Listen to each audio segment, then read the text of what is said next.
Hello students, today we are going to start the next phylum, that is phylum Aschelminths, and this phylum is also called as Nematohelminths. इसको हम एक और name देते हैं, that is Nematohelminths, and the organisms which are found under this phylum they are called as nematodes.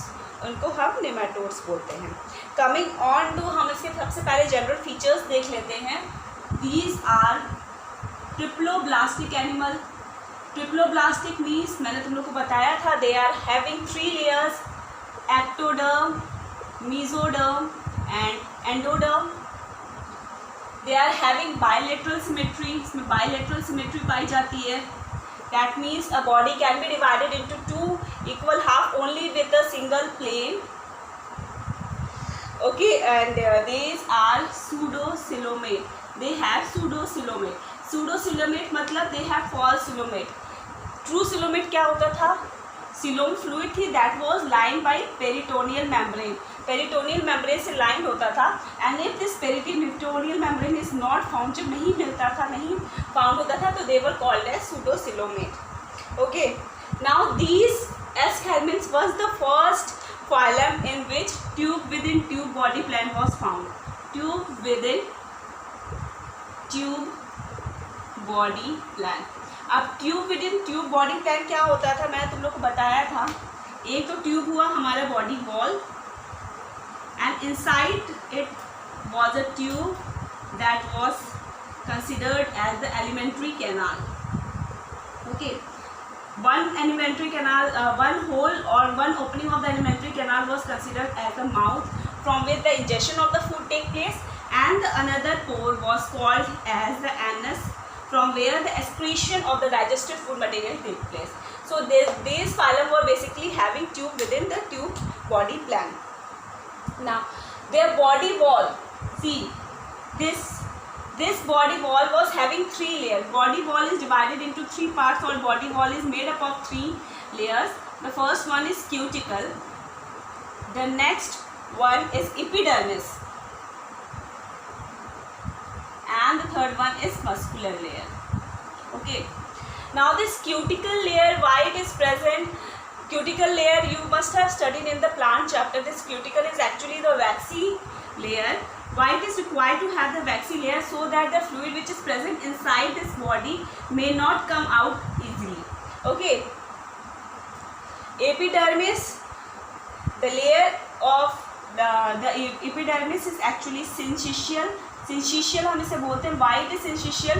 Means the cell which is present in this epidermis layer, that is multinucleated. वहाँ पे बहुत सारे multinucleus पाए जाते हैं. That is why it is called as syncytial. And coming on to the muscular layer, this muscular layer is mainly longitudinal. Circular layer नहीं पाया जाता है, muscular layer, longitudinal layer पाया जाता है. Okay, now one most important phenomena take place in this, that is utilil. Utilil क्या होता है? Utilil is after the maturity they are having fixed number of the cell in every organ system. सब organs में अगर यहाँ पे maturity के बाद fixed cells होती हैं तो उसको utilil बोला जाता है. And utilil is the most important feature of this Aschelminth. तो दो इसमें most important feature है. कौन कौन से? एक तो है tube within tube body plan and another is utilil. Okay, body की इसमें बात करें तो body is mainly, I am going to rub this.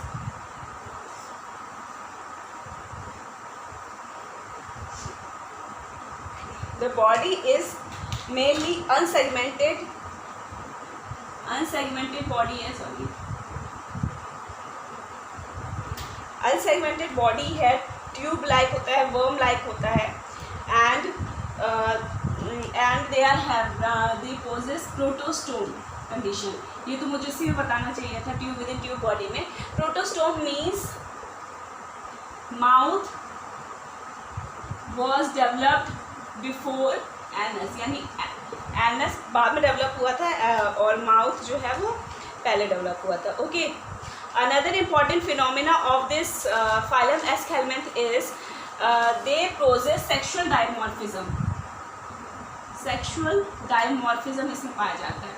Sexual dimorphism means कि एक्सटर्नल अपीयरेंस से हम देख के डिफ्रेंशिएट कर लेंगे कि मेल कौन सा है एंड फीमेल कौन सी है, तो ये देख के ही पता चल जाता है। ओके, अगर हम बात करें एग्जांपल इसका ले लें एस्कैरिस, जिसको कि हम साइंटिफिक नेम में एस्कैरियासिस सॉरी एस्कैरिस ल्यूम्ब्रिकॉइड्स भी बोलते हैं, ल्यूम्ब्रिकॉइड्स भी बोलते हैं इसको। ओके, अगर हम इसके स्ट्रक्चर की बात करें तो जो मेल है, मैं यहाँ पे बना दे रही हूँ, this is male and this is female. ये जो मेल है, this male is actually smaller comparatively to the female, female से स्मॉलर है। एंड अगर हम इसे एंटीरियर पोर्शन करें, this is the posterior portion, the posterior portion of the male is slightly coiled. Okay, थोड़ा सा स्लाइटली कॉइल है, तो ये देख के पता चल जाता है जो पोस्टीरियर पोर्शन अगर थोड़ा कॉइल है तो that is male. Now this opening is mouth, दोनों में माउथ पाया जाता है।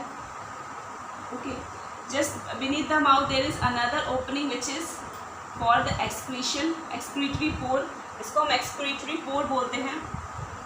Okay, one more opening that is found in male is at the posterior part of the body and this pore is called as cloaca. Now we all know that cloaca is a common pore for excretion, digestion and reproduction, but in case of Ascaris this cloaca is a common pore for reproduction and digestion. Digestion के लिए और reproduction के लिए ये जो cloaca है that is a common pore. Okay, behind this cloaca is structure something like this present and this structure is called as copulatory CT.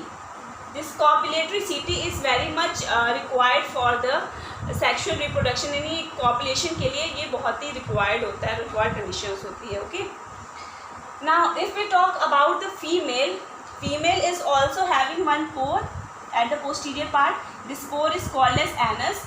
Another pore is present just above this anus, this is called as genital pore. Okay, so in female there are 3 different pores for digestion, for reproduction and for excretion. Okay, तो ये हमें मतलब physical appearance में differences पता होना चाहिए। ये तो बाहर से हमें दिखता है स्कैरिस, तो ये सब डिफरेंस है। अगर हम इंटरनली बात करें, इंटरनल में क्या डिफरेंस है, तो इंटरनली में ये है कि males they are having single pair, males they are having single pair of reproductive system, यानी कि अगर उसमें टेस्टिस पाया जाता है या कोई ग्लैंड्स पाया जाता है तो एक ही पाया जाएगा, मतलब सिंगल पेयर भी नहीं बोलते, वन सेट सिंगल। बट अगर वही चीज़ हम फीमेल में बात करें तो फीमेल में 2 sets of the reproductive system पाया जाता है और इसी को बोलते हैं, जैसे सिंगल पेयर सेट है तो it is called as monarchic, और अगर डबल सेट है तो it is called as diadelphic condition. Okay, now again this organisms की अगर हम बात करें तो they are monogenetic, that means they complete their life cycle in a single organism and that is human being. These are mostly anaerobic है, ये endoparasite है क्योंकि ये मेनली एलिमेंट्री कैनाल में पाया जाता है। इसका जो क्यूटिकल का जो मेम्ब्रेन है ये बॉडी फ्लूइड से हमें प्रोटेक्ट करता है, मतलब बॉडी फ्लूइड से हमें प्रोटेक्ट करता है। अब ये देखो, ये एंडोपैरासाइट है और ये मेनली जो है ये यंग किड्स को अफेक्ट करता है। रीज़न बीइंग क्योंकि हाइजीनिसिटी हम कितना भी चाहें चिल्ड्रन उतना प्रॉपरली उतना थोड़ा मेंटेन नहीं कर पाते हैं, कहीं से भी उठा के कुछ भी खा लेते हैं। तो उसका अगर हम बोलें कि किस मोड से ये बॉडी के अंदर जाता है तो ये बाय ओरल माउथ के थ्रू ही जाता है। कंटामिनेटेड फूड या कोई भी अनहाइजेनिक चीज़ अगर हम डायरेक्टली माउथ में ले रहे हैं तो उससे ये डिजीज़ हो जाती है। और the disease which is caused by ascaris is called as ascariasis, इसको एस्कैरियासिस बोलते हैं। अब एस्कैरियासिस में मेनली होता है क्या, क्योंकि ये एलिमेंट्री कैनाल को अफेक्ट करता है, डाइजेस्टिव सिस्टम को अफेक्ट करता है, तो इससे मेनली डायरिया हो सकता है, एब्डोमिनल क्रैम्पिंग हो सकता है, ठीक है। तुम लोग देखते भी होगे कि बच्चों को ना कीड़ी वाली दवाई दी जाती है, वो मेनली इसलिए दी जाती है क्योंकि जो एस्कैरिस है वो उनकी बॉडी में ना रहे, उसकी बॉडी से हट जाए। Okay, so this is all about this phylum Aschelminthes. This much is sufficient. In the next video हम नेक्स्ट फाइलम को डिस्कस करेंगे। यहाँ तक कि कोई भी डाउट हो तो तुम लोग मुझे बताना। I hope you people are making a proper table of all these phylums, क्योंकि इकट्ठे तुम लोग पढ़ोगे तो नहीं होगा। And this chapter, this first unit diversity of the living world, ये थोड़ा सा लंबा ही होगा, इट विल टेक टाइम। तो तुम लोग ये मत सोचना, धीरे धीरे करके कवर करना, बिकॉज ये बहुत इंपॉर्टेंट रोल प्ले करता है हमारे नीट एग्जाम में। Okay, till then thank you, bye bye.